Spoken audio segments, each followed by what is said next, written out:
I think there's an extremely interesting density of talent here and of sort of capital that allows you to build stuff.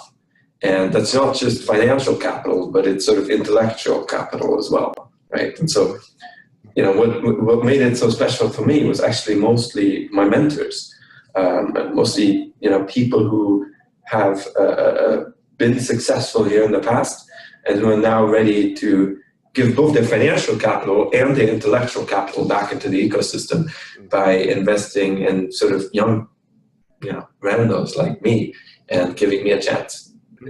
There is a mentality of giving back into the ecosystem here that is pretty unprecedented, even for German standards. And I found that people are amazingly willing to help. And then once you find people who help, there's this sort of subcategory of people who will help you, but the only thing they'll ask in return is that you pay it forward, right? Is that one day you do that for somebody else.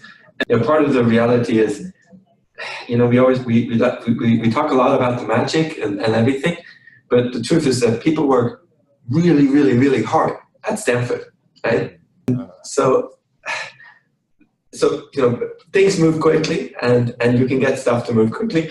There is a legal context that helps those things move quickly, and Germans are shocked when they see the pace at which they see a fundraising close here, for example. But if I want to start a company, my experience literally has been you call a lawyer and they'll call you back about an hour later. The company was founded, right? It's now a legal entity.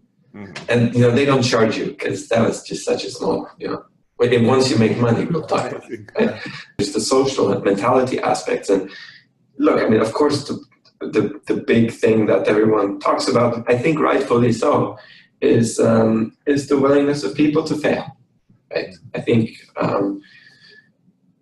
there's just a lot more context and room here in which you can fall flat on your face and you'll be fine.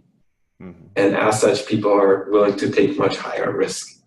If you look at Facebook, for example, that's one of the things that Mark sort of, that he instilled very early on. Everybody can commit a separate, a simplified version of this, but everybody can commit a separate version of Facebook. Mm-hmm. And try it out on a couple thousand users. And in particular, Mark doesn't have to decide. Right? He put off that, he you know, delegated enough trust. Let's say failure is really appreciated as a learning. Huh? I would argue, you know, having having one success and 3 failures, you know, would make me a more valuable investment target than just having that one success. What are other important players where you would say they have an important role in making all that happen, you know? Yeah, well, the truth is it's a really intertwined ecosystem. There's a whole ecosystem that just flows into each other, right? There's the big corporates, companies that now have gotten big, like Google, Facebook, Apple, who knows what, right? And there's the venture capitalists, right, who sort of provide funding to people.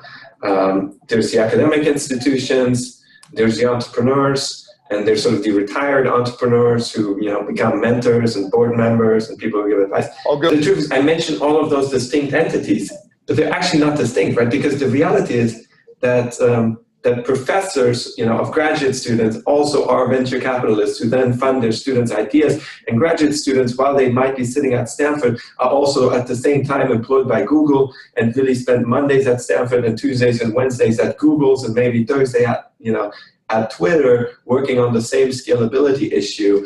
It is really one. It flows directly into each other. If you think about, like, who's funding a lot of the large VC funds out here? Well, it's really Stanford. It is the, you know, the proximity of it all, right? It's just the fact that, you know, just all of them are here. Some real big players now, like Google and Apple. Right. What is your observation? Do you think they still are able to stay a motor of innovation, or do you think that also size leads to a certain, you know, slowdown of innovation in an organization? I mean, I think size definitely slows things down in general, and you kind of have to continuously fight that.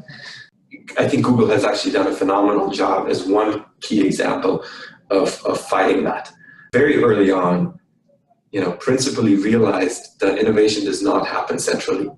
Mm-hmm. They really create a context where, you enable a small group of people where you basically, have somebody who's very passionate and ambitious about driving a particular product forward, and then put the resources behind it to do that. And if they're successful, build a team underneath them within the organization.